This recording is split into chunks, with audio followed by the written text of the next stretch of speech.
Our Brian was round before. I showed him the tickets. And what did he say, War? What did he say? Mother, just go. Forget about my father, forget about everything, just get yourself on a plane and go. But he's like that, Brian.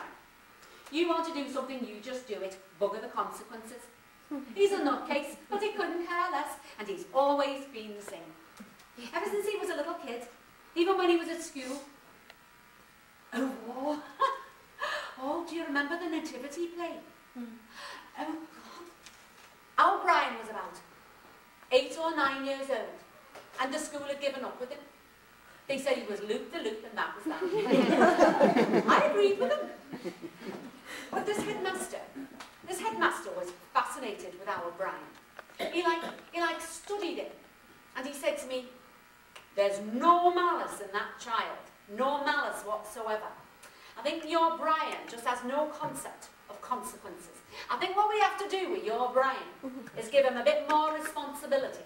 So what I've decided to do is give him the star part in the school nativity play." When Brian found out he got the part of Joseph, he was made up with himself. Oh, God love him, he thought he'd been picked because he was great at acting. And I couldn't say anything because it was working, you see, this psychology. All the time he's rehearsing, his behaviour is fantastic. The teachers are made up with him. I'm made up with him. The headmaster's made up with him.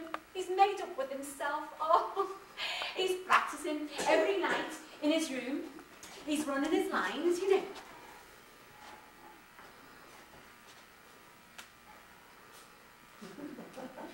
We are weary travellers on our way to Bethlehem, and my wife is having a baby, and we need to rest at the inn for the night. On the day of the play, I went down to the school, and the show started, and it was lovely. You know, all the little angels are coming on, and they're all giving a little sly wave to their mans. And then our Brian makes his entrance, and he comes on, and he's pulling behind him this donkey.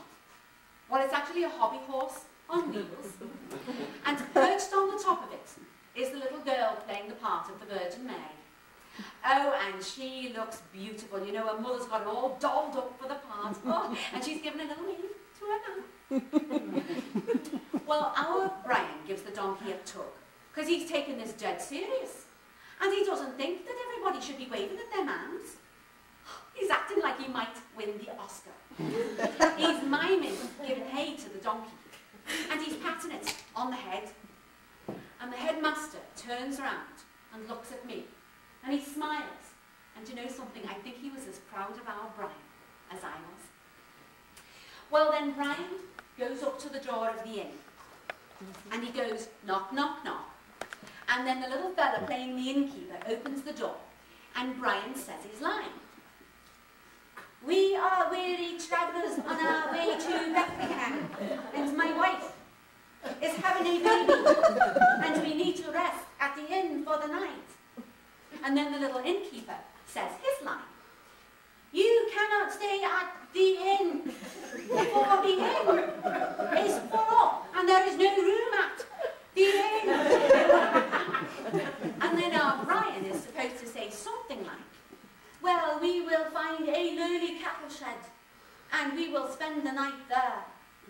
And then he's supposed to go off, pulling the donkey behind it with the Virgin Mary on the top. But he doesn't. Well, I don't know if the Virgin Mary's been getting up his nose because she spent the whole scene waving at her mother, or whether our Brian has finally realised that the part of Joseph is not as big as it was cracked up to be. But whatever it was, instead of saying his line and going off with the donkey, he suddenly turns and yells at the little innkeeper, "Far up! Far up! But we booked!"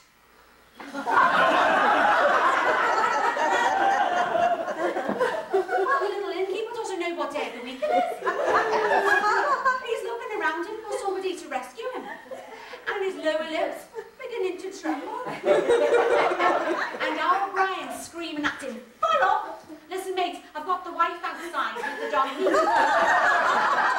and she's going to have a baby any minute now, and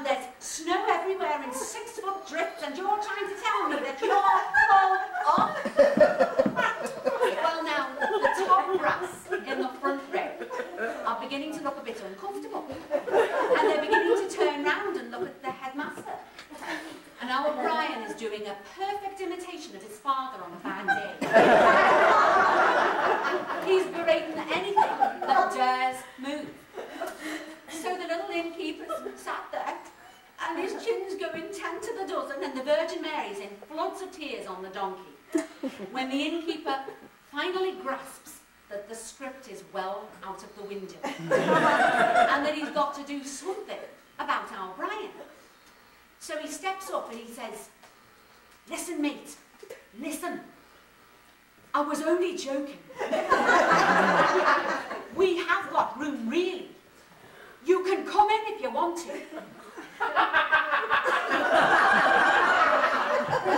And with that, the three of them disappear into the inn.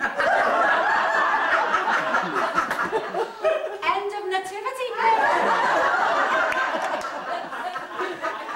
End of our Brian's acting. Well, Brian and me, we laugh about it now, but I'll tell you what, at the time I could have died of shame. It was all over the papers. Mary and Joseph failed to arrive in Bethlehem. Oh, I was ashamed. Well, I think it's no wonder that I've never travelled anywhere myself, because I think it's God's way of punishing me for bringing up a child who managed to prevent Mary and Joseph reaching their destination.